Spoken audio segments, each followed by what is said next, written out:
Welcome to the Inside Texas Football YouTube channel powered by InsideTexas.com. I'm Joe Cook. Got Justin Wells, got Coach Dub. We are here for the pregame live show. Of course, like this video, subscribe to the channel. If you're listening back on podcast on pregame, no, you can't get it live, but hey, give us a 5-star rating and review. And Justin, let's dive right into it. Obviously, home base here in Austin.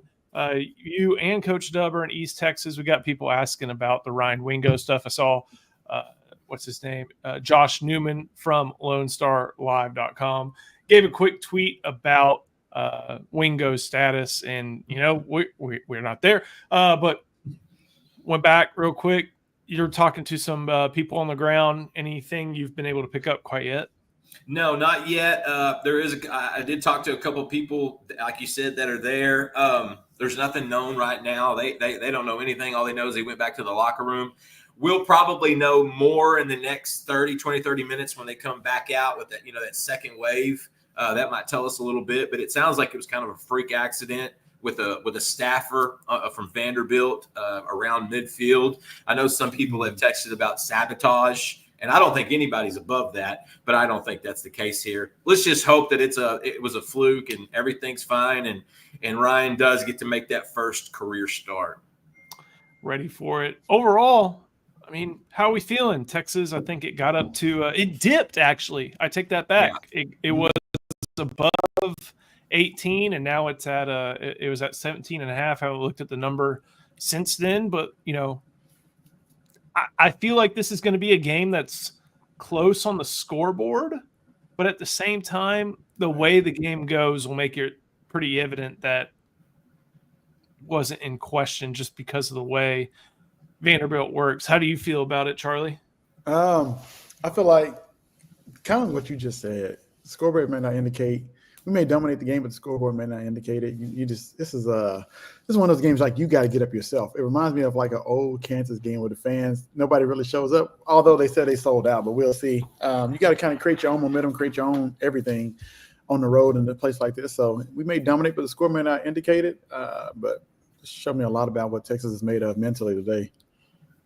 I'm with you. And one of the other things is, I know you brought it up, Nashville's supposedly looking pretty burnt orange, and this is a stadium that's smaller than I think pretty much everyone in the Big 12, at least right about now. Really? Smaller than Baylor's? Right now, I think it only holds 30. Okay, I think McLean holds 33, right? 34? No, McLean holds like 48. Wow. I didn't think McLean could pack that many in there. It didn't seem like it's that big. It's perfect for what they have, but I didn't realize that. This is a small stadium.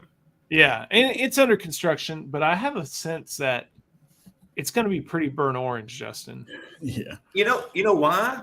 Because, it's pretty known in college football circles. There are two schools that travel better, much better than any other programs in the country, and that's Texas and Notre Dame. And I think that's why they're so big in the bowl scenes. That's why those bowl guys, when they come, they start hanging around the games in the press box in November, December, that they love a Texas or a Notre Dame to show up. And that's what they do. You were in Ann Arbor, Joe. You saw the burnt orange contingent. That's not just the Nashville. That was North America. That was a trip. And so I am not surprised at all. And plus, Texas fans like to have a good time. Let's don't get it twisted. And Nashville is a place where you can certainly have a lot of fun. I am with you there. Charlie, you gave some good insight on Inside Texas this week about what to expect from Vanderbilt. You had to give them a good look. But how good is Vandy's run defense? Should we expect the O-line to make a statement today like this one from Scooter Lannister? What do you think on this question? I think this is, if you're looking for a remedy to fix your running game like this, maybe one to fix that. Vandy's not very – they may have the SEC size. They just don't have the SEC talent up front as we saw last week versus Georgia. So, we may be able to run more than just outside zone today. A lot of things may work. And so yeah, I expect the O-line to make I wouldn't say make a statement, just that they should improve from last week's game. And so Vandy just they're going to play back and try to stop the deep ball, right? So they're okay with you if you want to run the ball and take clock because that's what they want to do too. Exactly. Did they ever throw the 3 safety look at y'all? A ton. It was a ton last year. They showed it 2 years prior on tape, and then they brought it out. Kind of take away the deep ball. But once we start running successfully on, they went to one single high safety, and that's what really got them in trouble. So I imagine Texas will be able to do much of the same today. I'm kind of curious if this is one of those games where we see the Big 12 personnel finally with Malik Ogbo playing tight end. Kind of curious on if that happens. But I think, as you've kind of noted over on Inside Texas, and as we know, like Dericky Wright, great football player, great college football player, but he is not someone who is going to be playing a ton of coverage. We got a lot of questions on here about Wingo. I know everybody has seen the tweet from Josh Newman that he collided with a staffer. There's not going to be an update about him quite yet. Obviously, I'm in Austin. Justin, Charlie, they are in East Texas. There's reports he just collided with somebody, but there's nothing about him being out quite yet. We'll have to see as pregame warmups continue to go. So nothing definitive. Again, I talked to a couple of people in the stadium not 10, 15 minutes ago, and right now they don't know anything. And so as soon as we know something, guys, I promise you'll know something. Yeah. And, it's one of those things, college football, a lot of people on the field. But Josh Newman, the guy who I think everybody's tweet that everybody is looking at, said, hey, I've never said he was out. I just posted what I saw. Yeah. So that's kind of how it goes. Guys, we've been on the Diego Pavia train, for a long time. What's the key to stopping someone like him? I've kind of thought he looks like Jalen Daniels when healthy. Ian pushed back on me with that one. He's a little bit more physical than Daniels. Justin, I'm kind of curious if you see something similar. Who was it that said there was some Sam Ellinger to his game? I think Paul. Yeah, I think it was Paul. And listen, Paul is the president of the Diego Pavia fan club. I'm only the VP. I'm on the board. I'm the noisemaker. But no, I see some Sam Ellinger in him because I see a kid that is a really good college quarterback, but I also see a kid that could be a really good college linebacker. And that's the comparison. He's just physical, man. I think with him, it's like a boxing match. You're not knocking him out early. You don't have the capability, Daddy. It ain't happening. But you got to wear on him. In the first few rounds, you got to go up top. In the next 3 rounds, you got to go with the body. You're going to have a strategy, and you're just going to have to keep swinging at this kid. And trust me, even in the 12th round, he's not going down, but you can wear him down. It reminds me of Stephen McGee in 2005 when Texas went to College Station. Reggie McNeil was ruled out. Stephen McGee goes out there, and let me tell you something. I have never seen a quarterback at the college level take a beating on a Saturday that Stephen McGee took. It didn't knock him out, though, but it wore him down. That's all you got to do. You got to go at Pavia, and you got to hit him head up, and you got to constantly do that. He's not going to make a lot of mistakes. He's going to play sound football. He is super competitive, so you're going to have to match that from him. Don't think you're going to stop him. What you got to do is just keep swinging. You got to keep taking swings. Just because you stopped him on the first 3 drives doesn't mean you're going to get him on the 4th. You got to keep your gap control. You got to keep it sound. The best possible thing for Texas guys to combat a Diego Pavia, put up 14 in the first quarter. First 2 or 3 drives, get some scores in the end zone. Pressure them to have to do some stuff maybe they're not comfortable with. I think that's the angle to knocking out a Pavia. In the words of Will Muschamp, gap control. So before we keep do on your going, job. Everybody just do your job. Understand that? Before we keep going, got to give some love to our sponsor. First one is Luxe Kitchen and Bath. LC, take it away. This video is brought to you by Luxe Kitchen and Bath. Luxe has been offering high-end kitchen and bathroom remodels for 3 generations throughout the greater Austin area. With 5-star review after 5-star review on Google and Facebook, and an A+ rating from the Better Business Bureau, you can put your faith in Luxe Kitchen and Bath's award-winning designers and skilled craftspeople to bring to life that dream vision of your special home. But that's not all. Luxe's all-star team provides full remodels, large additions, and even commercial build-outs as well. So call Luxe Kitchen and Bath at 833-358-LUXE today. Or visit luxekitchenbath.com to discover where quality meets luxury and begin the process of transforming your home.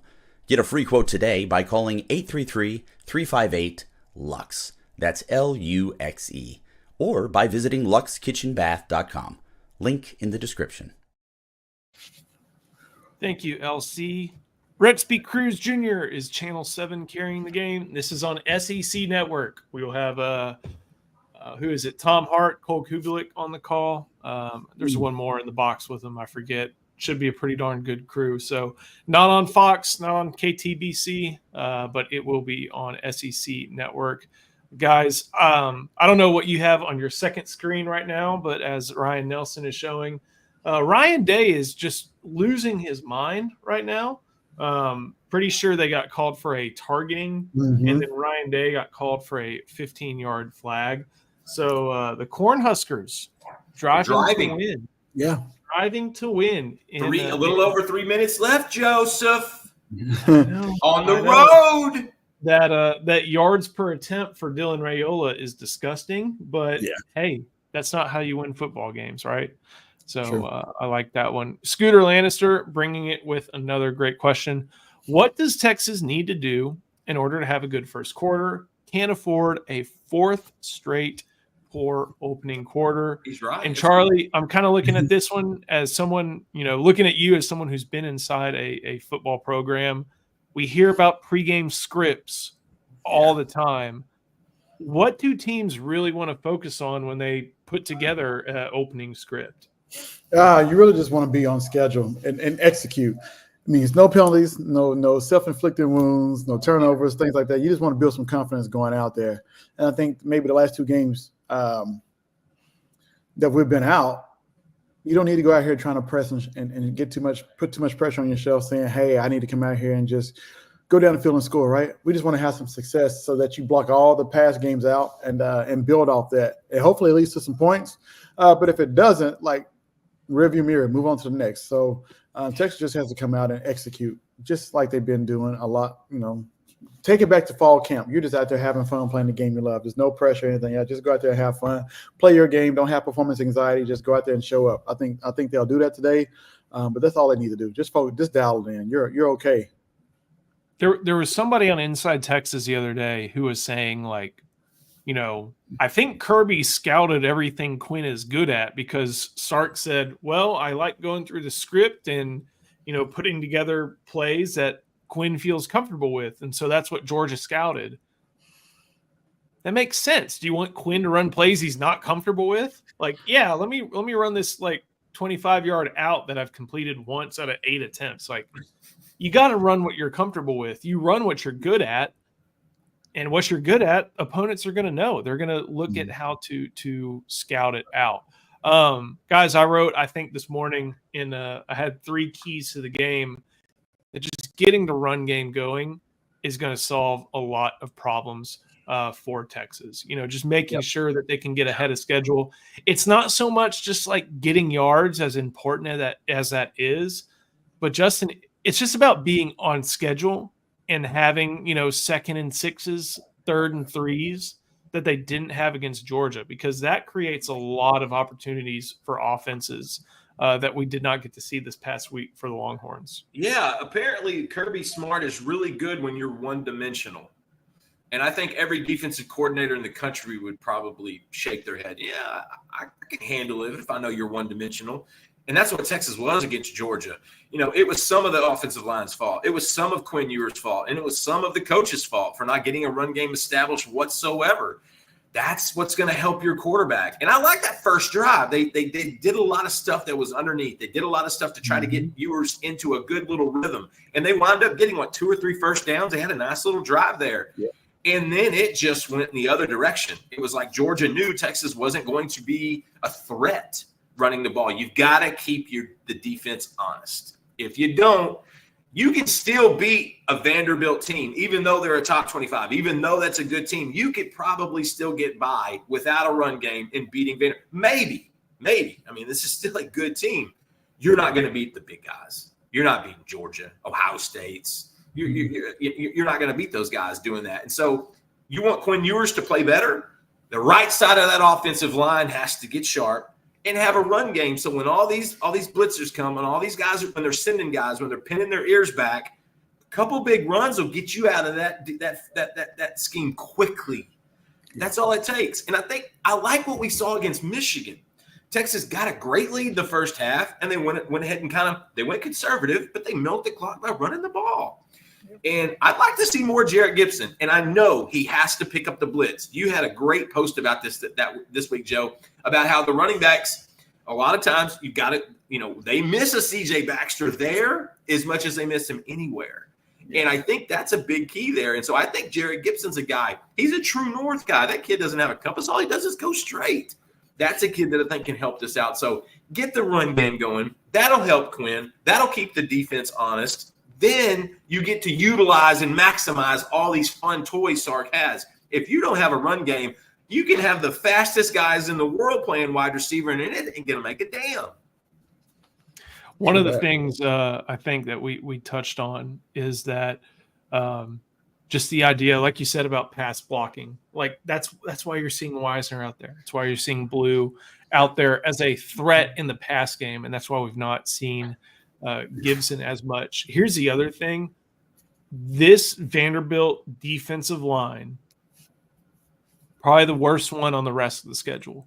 Arkansas has got guys. Kentucky's has Deion Walker. Florida has dudes. We all know how good Texas A&M's defensive line is. Very good. It's not to say they're not a good defense because Clark Lee knows what he's doing, but just like dude-wise, none of those guys are there on Vanderbilt. So this may be a game where Texas really emphasizes the run game. Charlie, like you were saying, if they play the 3 safety defense, that really cuts down on the ability to throw deep passes. Yeah. And we've also seen Sark not feel like he has to throw it deep against these types of defenses. It feels like he's learned that he can take what he can get against, teams that say you're not getting an explosive play on us. Right. And I think Ryan Nelson's comment is kind of the key. They're going to give up the easy runs, keep 2 safeties back. Again, I think 3 maybe. Yeah. Sark needs to take what Vandy gives him, not take unnecessary deep shots. And I think he's evolved in that way to get it that far. Got a good one good recruiting thing. Got to give some love to our guy Griffin McVeigh. Oh, dude, Griffin, that's my boy. Hey, the picture there is a pretty one. His inside Texas picture is Sark and Saban talking to each other because Griffin's got dual allegiances as anybody. He does, and we still love him for it. Great stuff on Petajon. I had it pinned and posted last night. Great stuff on Petajon. Mostly recruitment is over. I wanted Charlie Williams to read that bright and early this morning. And that's the case, where there's always times where what recruits say and what recruits are doing can sometimes be at odds. But it sounds like when he says I'm mostly done, Charlie, it seems like that's mostly, but not fully. It just means the door is not closed. As long as there's some space, as long as it's left open just a little bit, somebody else can creep in. And it means he's also listening. So signing day is not till December. We got time left. You just keep swinging away. You keep going out after Pettijohn and see what happens. I mean, you just never know. Recruitment's never over until they put pen to paper. And so as long as he's listening, you talk to him. You talk to the family or anybody else that you can talk to gain some positivity to swing momentum your way in recruitment. A lot of people, we've talked about this. I know everybody saw it on social media. Coming here to ask about it, asking about Ryan Wingo. And Justin, you've heard from people in Nashville. He's number 5 on the field. He's running routes. He came back out when they all padded up for that second wave, which is a big indicator of where guys are going to be, especially if they're running with the ones, running with the twos. He's out there going through the motions. It looks like everything's fine. So no more. We don't have to claim sabotage from the Vanderbilts. Listen, those guys are good people, good fans. They're nerds. You're probably going to call him boss one day, so you better be cool to them. I think Wingo's going to be fine. And like I wrote in the roundtable, this is the Ryan Wingo game. Gunnar Helm is a dude. Trey Wisner and Jaden Blue got to get on track to get this offense right. But if Ryan Wingo pops a couple of these big plays, buddy, it's going to be a good day in Nashville. Yeah. One of the things that I think is very illustrative about what Ryan Wingo is, Sark gets in touches in unique ways. Like, yes, if you're a good player, we saw it with Xavier Worthy. They would do jets. They would do stuff like that with him. They do the same thing for Ryan Wingo. And I think Sark has a whole lot of trust in what Wingo is able to do. Guys, I mean, we've talked about this game a whole lot over the course of this week. Any other big picture ideas or anything else? I've got a couple things, but it's Saturday related. Ohio State survives. Yeah. They lined up stopping Nebraska. The Dylan Raylett comeback was not happening. Ryan Day can be angry in a good way. Lou Holtz. Yeah, very much so. Very much so. No Woody Hayes incident this week. He's good to go. Did you watch any of the early first half of Ole Miss and Oklahoma? Yeah, it was Jackson ugly. Arnold looked pretty good on a couple drives. And then for whatever reason, that went out the door in the second half. Yeah. That is just a strange situation. And it is. I mean, it looks like Ole Miss is going to win. There's 2:30 or so left in that game. Yeah. Ole Miss has the ball. They can run the life out of it. Here's the thing. That Oklahoma defense, Jackson darted 300 yards passing. Like that tight end, who I know about this because his fiance, I think, posts clips all the time about like game day. They have a cute little boy. So I know about him. He had 5 receptions for 71 yards and a touchdown. Like the problem's not at quarterback only at Oklahoma.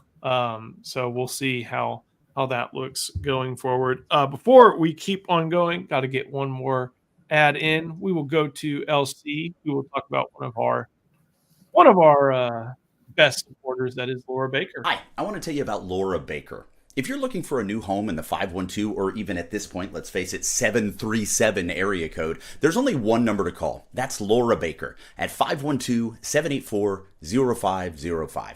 As a member of the elite Andy Allen team with Keller Williams, Laura has helped Longhorns find the home of their dreams in Central Texas. Just ask our resident sex symbol, Ian Boyd, who moved all the way from Michigan to Texas with Laura's help. Laura can help you find what you're looking for in the 512, the 737, or even parts of the 254 and the 210. Just, give her a call at 512-784-0505. Her email is in the description as well as the rest of her contact details. She's a friend. Give her a call.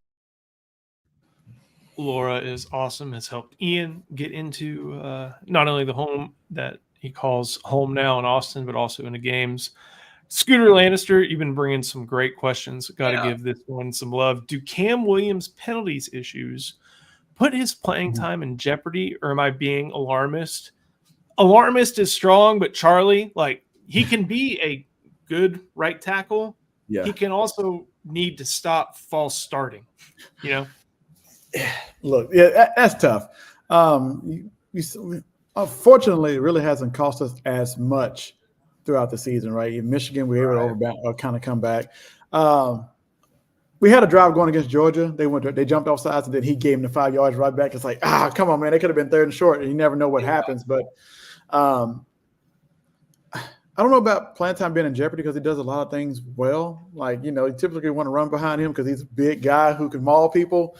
I don't know about playing time being in jeopardy, but at some point, you got to fix those things, right? Because if you want to get to ultimately where you want to go, and that's try to compete for a championship, you can't have self-inflicting wounds like that. Because putting yourself behind the sticks time after time in each game, man, it's hard to overcome it against really good teams. One of the things I'm sure that helps him is that when he's not committing penalties, he's typically playing pretty good ball. Like, that's the thing. And he had his issues against Georgia because that's one of the better D lines in the country. Michigan. Yeah, but he had a good game against Michigan despite the penalties, costing him 5 yards. And the other thing is, if you take him out, I think that would lead to Trevor Gooseby being there. Maybe Hayden Connor, and you put it would be Connor or maybe Gooseby or maybe Brandon Baker. That's the thing. And do you want a true freshman who has a super bright future, but do you want that true freshman to be the guy protecting the quarterback in SEC play? You can get away with that in some instances, especially if they're guys like Caden Proctor or Cam Williams. Not Cam Williams, Kelvin Banks. But I don't know if Brandon Baker is there quite yet. He will probably get there. Of guys who can get there, it's him. But no, for sure. I would think it's Hayden Connor, and they would put Cole Hudson at left guard. That's the formation they used somewhat in spring when Flood was doing his Swiss Army mix and matching. Yeah, and Hayden Connor can probably be a pretty good. He's a good college guard. Does he have shortcomings? Of course, who doesn't? But he's a good college guard. Probably be a good college tackle. But the best case scenario is we don't have to worry about Cam Williams being pulled. Guys, kind of looking around college football, I'm monitoring the scoreboard. Decent question. Was it a bad move that Jackson Arnold burned his red shirt? I'm sure getting reps is good for him, but his development has lacked. Well, they fired the guy responsible for that. But it wasn't a good move for Jackson Arnold, and I don't even know if it was a good move for Oklahoma. Right. Sure. But here's the thing. Would you rather play – if you're a football player, and I know it's easy to look at, would you rather play 4 games and call it a season? Put some good tape on film? Or would you rather play 7 or 8 and play 7 or 8 games? Like, that's the other thing. As much as we talk about all the different – everything going on with the portal and stuff like that, like, they want to play football. They want to play these games. They want to compete. They want to compete. They're competitors. Exactly. And Jackson's a big-time kid. We've seen that kid thrown into the mix as a sophomore in the state championship for Denton Guyer. He's a kid. Jackson Arnold's a good kid, and he's a good young quarterback. You know how quarterbacks get better? Experience.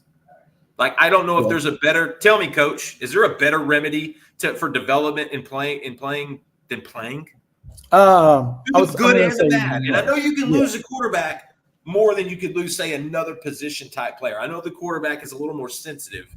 But really, is there something better than experience? No, there's no substitute for getting out there and learning and playing the game. Unless you're in a system like that where maybe it's hurting your confidence as a player. Or like, man, can I really play at this level? But I think it helps somebody like him. I think that's why he wanted to play. He didn't want to leave a lasting impression that, hey, you got your spot taken, right? And if when the portal opens up and you want to shop, you need that film to say, hey, I can play. And, you know, we don't know if Mississippi State may be open because they have a quarterback playing well. So you're on display for a bunch of other teams out there. And so, yeah, you get out there and play. Show that you can play at this level and play at a high level on top of that. And show that you can play when adversity hits, because the kid has seen adversity after year after year. That's only going to make you a stronger, more stoic type player. That's you want to earn respect in a locker room. Go out there when it's bad and don't stop fighting. Right. Don't give up. That's how you earn that experience. And actually, I think that's where some of the confidence comes from at that position. Looking through, as you saw, Andrew ATX made the comment. He sees that people are kind of talking. Wingo is fine. He's running routes, all that stuff. Yeah, it's been reported by multiple people. So, and then, you know, Onmore over at Rivals got a video of him running in pads. So we're all good. If Ewers doesn't throw for 3, are you running in? Are you out there doing this? Are you the reason that getting in the middle of this? I was going to text Danny Davis too. I'm like, Danny, what are you doing down there? Oh man, we miss those guys today, Joe. If Ewers doesn't throw for 3 touchdowns, I'm going to bail on him. This is a hey. I like the saying. Sandman has a bit. and this is part of it. Yeah. We like Sandman. We like Sandman. Oh, man. We don't And like then him. he comes right He's back on with the level this. with Father, Sugar Father. He comes right back with get Blue involved with the offense too. He's too fast to get just 5 to 10 carries. And it's like, whoa, what are you talking about? Yeah, this makes a lot of sense. So Yeah. we appreciate that a ton. Did you see But the other I'm day with when we it, were and doing AR, these videos with Sugar AR is Father? with it. Go ahead. Oh, Go ahead. yeah. I was about to say this is a big game, Charlie, for Jaden Blue, especially to show that he can handle carries and he can handle everything else. Yeah, it's a big proof game for him. Go out there and show that, you can be relied on and consistently in that Texas to say, hey, you know what, we can give you 10, 15, maybe 20 carries. To kind of show the load a little bit. I thought Trey Wiseman looked like he was banged up last week while he played against Georgia. Like, this team needs you, right? You know what I mean? So this is a time for you to kind of just stand up and show that you can live up to the ranking, live up to the hype, all the preseason accolades that you got, that you can be a guy. I know he posted that picture multiple times of him being the next running back drafted, right? They're all on the bench. Like, go prove you are that guy. Motivation, yeah. Yeah, you need it. And this is the time to do it, because if he wants to leave early and leave after his junior year and go to the NFL, buddy, you're gonna have to prove some stuff to people and those scouts and those executives and to yourself. To yourself, yeah. I mean, you're gonna have to run through the A gap in the pros. Yes. It's okay to cut it back inside. Yeah, that's true. C. Gaddis, appreciate this one. I like this. How many tackles for Ant Hill to get today? All right, here we go. 10.5. That's the over-under, Justin. Under.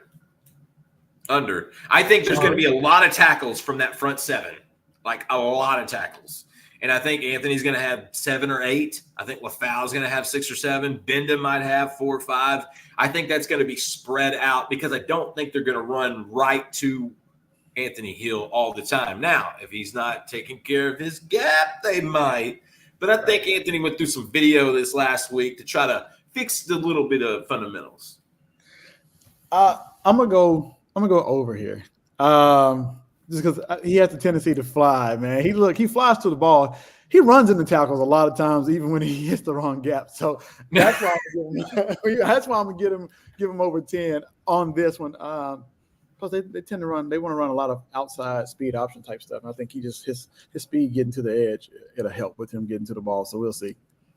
I like this from C. Gaddis, and we had James Hayden, our guy, been on here, is on Inside Texas pretty regularly. Quinn has bounced back from atrocious performances before, at least in games after losses or his starts after losses. He's 4-0. Mm-hmm. And I did the research. I saw somebody on Inside Texas say, like, well, I'd rather he be 0-0 after losses. Yeah, duh, me too. Colt McCoy was 5-2 after a loss. Quinn Ewers is 4-0 after a loss. And I'm not going to give him credit for, what was it, Baylor in Kansas in 2022 because he played bad. But he still that means he didn't cost the team the win. Right. He tried against Baylor. He tried real hard. He almost tried against TCU. But then he earned the win with that long throw to A.D. Mitchell. That's it. Right. So Xavier Worthy, Jordan Whittington deserve all the credit for that fumble forced on the interception. But he is 4-0. Yeah. Quarterback record, quarterback wins, be what it is. He's got a 9-1 touchdown to interception ratio in these games too, and I think he's at about 260 a game. So at the same time, he needs to bounce back.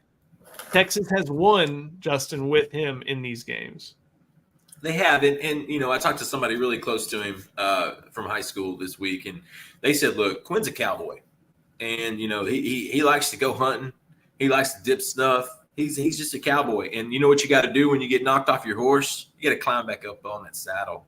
And I think that's what they're expecting Quinn to do. Look, that's the mark of a great quarterback. When you do get beat down, you're going to have bad games. That's just part of it.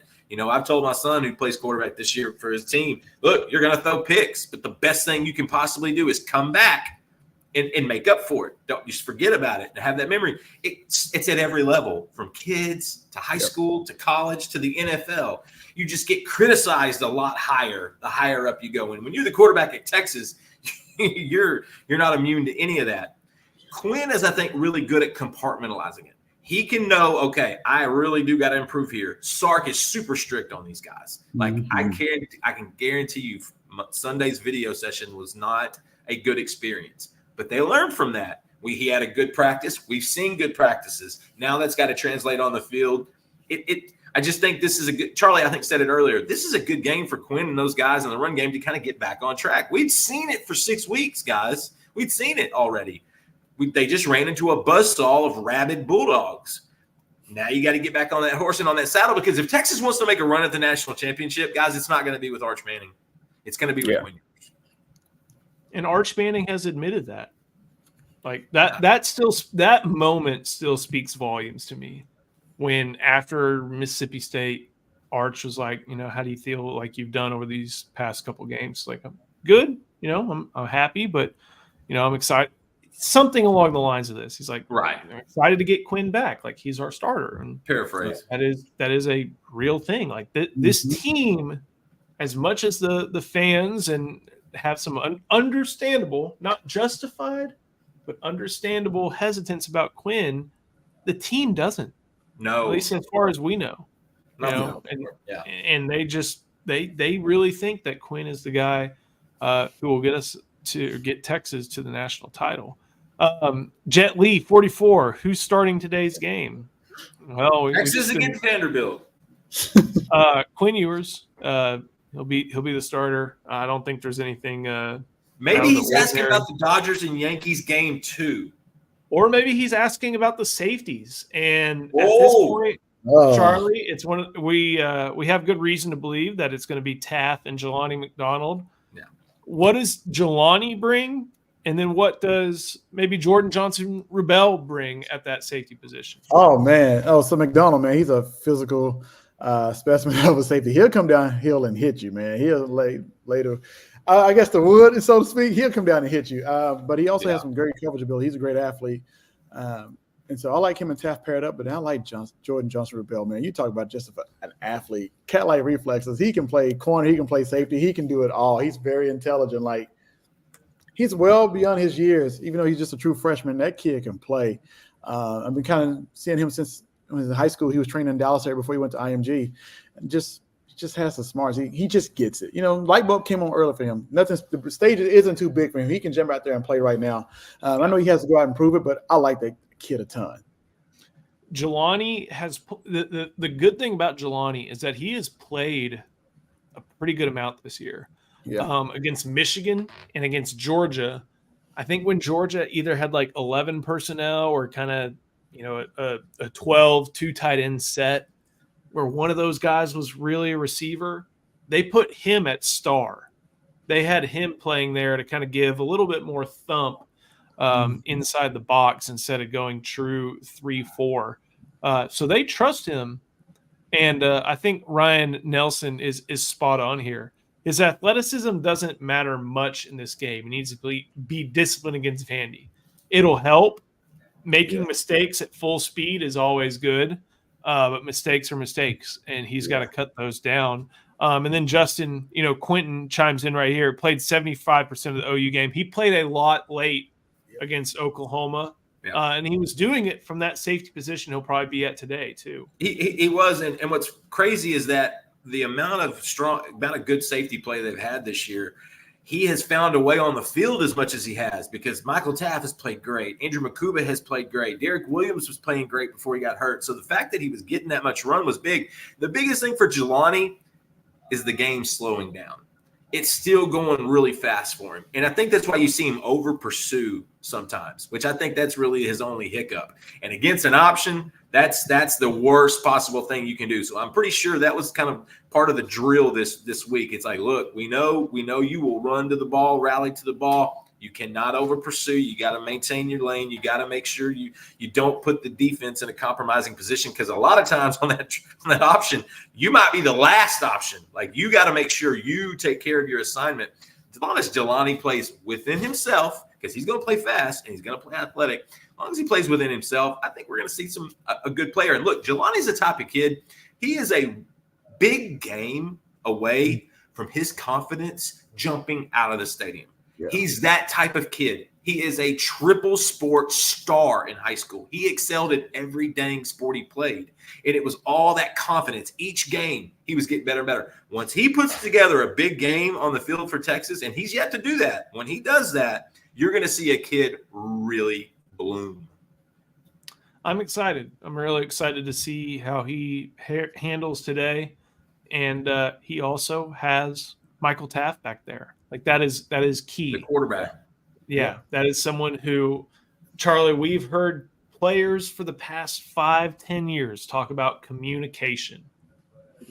And sometimes it's cliche, but when you have somebody like number 16 back there saying, you, him, to this spot, me here, like when you have someone who can call stuff that specifically, it is such a boost to the defense. Look, lining up and communicating is really half the battle. Like if you can line up and communicate, you have a chance of being successful on the play. Because having confusion, not knowing who has who, maybe a lot of teams like to run switch routes, switch concepts, and a whole bunch of other things. You need to know who you're guarding, or if we're playing zone, what part of the field do I have, right? And so Taft does a great job of lining everybody up. I mean, you can hear him screaming through the TV to guys like, no. You have him. But they're all doing it. You can tell it's each and every one of them are making an effort to communicate. And there's nothing wrong with over communicating either in the secondary. Make sure you get everybody lined up because that's half the battle and you have a chance to win it on that play. And they're doing an excellent job. I think that's really one of the reasons they've been so good this year. They've been able to communicate. You don't see busted coverages. You don't see a whole bunch of wide open guys just running in the secondary, right? They're all generally around the football, even when it's thrown. You got tight windows. And so they're doing a great job this year. I can see the effort, and it's really paying off. That's someone who is earning a lot of respect. Yeah. See it. We appreciate everybody. We do. Even the ones that are mainlining tequila. We do. We appreciate all viewers, especially ones that can't see straight and are typing in all caps, probably like this. Like probably on his phone and So I looked up an interesting stat when I was going through today's, kind of thinking about what's next for today. And raw totals are as good as what you care for them to be. Vanderbilt is number 37 in rush defense, but I think that's a lying statistic because on a per play basis, they give up on rushes 4 yards a carry. So they may be not giving up that many yards over the course of a game, but every rush, they still give up, 4 yards a carry. And Charlie, that's part of some of the folly of raw statistical totals. Yeah, I know Muschamp said something when he used to coach here. He didn't really care about the yards, so to speak. I just don't want you scoring points. And Vanderbilt waits for you to make a mistake. They'll let you go down the field, say, hey, if you can drive the field versus us, congratulations. But we're depending on you to make a mistake. And so they don't really care about the yards because when they get inside the red zone, that's when they really bow up and they can play. It's a lot harder to score in the red zone for a lot of teams across college football. So that's what Vanderbilt will try to do. They give you 4 yards, but when you get in that red zone, they really do tighten up and just try to put a top over the defense and force you to take a field goal or make a mistake. So that'll be key for us if we can score in the red zone because I feel like we'll be able to move the ball between the 20 and 20 all day long. Yeah. I'm looking at a picture from someone there in the press box. The Vandy student section, black and gold, as expected. The rest of it's burnt orange. Like, there are a lot of Texas fans there in Nashville. Had to make sure, got our buddy he'll watch this later. Kat and Ethan, they're there. They'll be checking in. Our buddy Ortho, he's there. He had a big. We got time. some boys there. We got some dudes there for us. We got a lot of our friends there up in Nashville. And like we said at the beginning of the show, Texas travels as good as any program in the country. And so if Vandy fans are going to be fun to go back and forth with, obviously. But look, nobody wants Texas on your campus more than your athletic director, than your school president, than the person in charge of making money so that you can have a semblance of an NIL program. Texas will help you supply that and support that. It's almost like a revenue sharing thing. So when Texas shows up, you better be nice and you better be sweet because we're paying for a lot of this stuff. They are helping out. I like this one actually from AJXOXO. The stats show the best red zone offenses have power run games, and one of Texas' most efficient red zone offenses is the final year of Ricky Williams, and that's true. Football has definitely evolved a lot since then, but Charlie, I've mentioned this with you. I've mentioned this on all these different shows. Like my main concern with Texas, or 1A, now that making sure Quinn is right is 1B, is can they have to have it yards on 4th and short? They couldn't do it against Georgia. They did it against Oklahoma and Michigan for what that's worth. They got to be able to just punch guys and run them over and get first downs.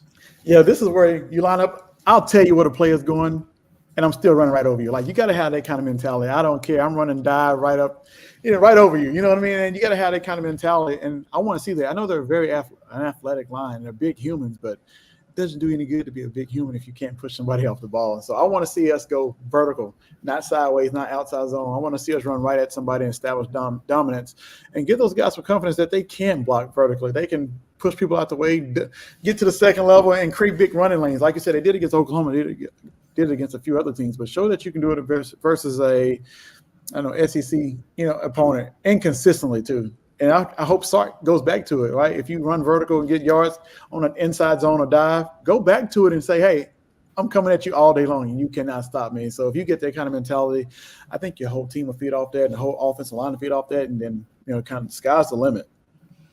I like this one, C. Gaddis. Where's Henry Melton and Cody Johnson when you need them? The touchdown vultures extraordinaire. Henry Melton. How many times have I mentioned Cody Johnson this year in reference to Jarrett Gibson?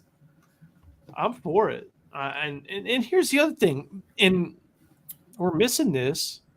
CJ Baxter is good enough to be the quality those two are, Melton and Johnson, inside the tackles. Yeah. He's hurt, and it stinks. Like you have a bunch of 205-pound guys at most who are trying to be your downhill runners inside the tackles. It's not easy. You got to make use of it, but it's also not the perfect fit. I mean, it can't be obvious when you run it. Right. Yeah. It's got to be, you got to disguise it a little bit. You got to have some motion. Look, Jarrett Gibson's not going to be on the field on 3rd downs. So if you do get him on 1st and 2nd downs, you have to be effective with it because everyone's going to know he's not going to be there on 3rd. I think that, look, last week was, I think, not only good for the team, I think it was good for the coaching staff. Because we said this earlier, like, I really felt like this. One of the parents told me this at the end of the game. At the beginning of before Texas, Georgia, Texas was an offensive-minded team with a really good defense. That's not the case anymore. 2024 is flipped. This is a defensive team with a really good offense. In that mentality, Charlie has been talking about it. They're gonna line up and they're gonna try to run through them. It's that mentality. It's being obsessed with winning. It's that physicality in this conference. And that starts today. Looking forward to this one. We're about to get out of here. We know the kickoff is around the corner. The game's about to get started. We got it on SEC Network. That's always a great telecast. Cole Kublik has been very good to. Long as it ain't Gallindo, whatever. Good he's I wonder what he's calling these days. But gentlemen, we put in our predictions. WNBA. Yesterday, at least on our Inside Texas Roundtable. That's still free to read. Go ahead and get that pregame reading in. We had some score predictions. Justin, explain 27-20 Texas to me. I think Texas gets up early. I think they're going to score. I think it'll be like a 14-0 first half. I don't know about first quarter, but first half. I think the script, I think Sark's going to really dial this up because they need it. and I think he knows there's a little bit of urgency there. I don't think Vandy's going to get in the end zone a lot. I think they're going to be able to move the ball, though. We're still talking about Diego Pavia. This guy can ball. I don't care where he's playing. He went into Auburn last year with New Mexico State and won. He came to Tyler, Texas 3 years ago with the New Mexico Military Institute and won against a good team. This guy's not phased. They're going to move the ball. They'll kick a few field goals. I just don't think they're going to get much into the end zone, which is how Texas is going to win. I still think it's going to be close because it is on the road. It's the first true road game in the SEC for the Texas Longhorns. And if you ask Matt Hayes, hand him a diaper, hand him a pacifier, because homeboy is sad about that.